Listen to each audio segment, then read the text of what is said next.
Hey, finance fam, ever wondered why the US government borrows money instead of just balancing the books? Let's break it down. The US government borrows to cover budget deficits basically, when spending goes beyond what it collects from taxes. Rather than slashing programs or hiking taxes overnight, the government borrows to fill that gap and keep things running smoothly. So, why does the government need to borrow in the first place? First, it's all about funding big federal programs. Things like Social Security, Medicare, defense, and education, these cost a lot, and sometimes the tax revenue just isn't enough.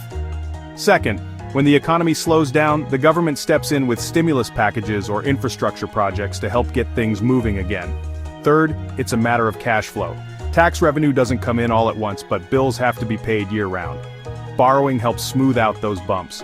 And finally, emergencies happen: wars, natural disasters, even global pandemics like COVID-19. When the unexpected hits, borrowing gives the government flexibility to respond fast. Now, who actually lends money to the US government?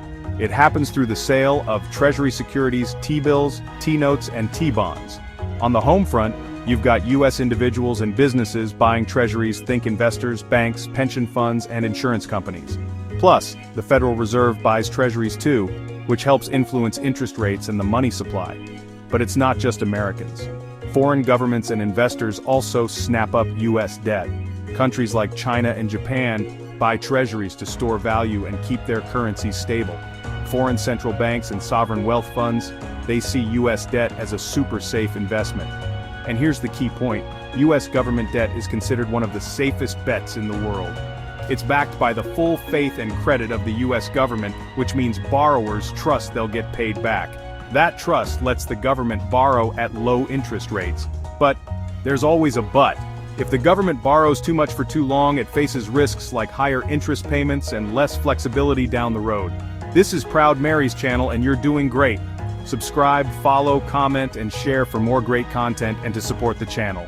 Congratulations on investing in yourself, learning financial literacy, and understanding the economy. Until next time, keep learning.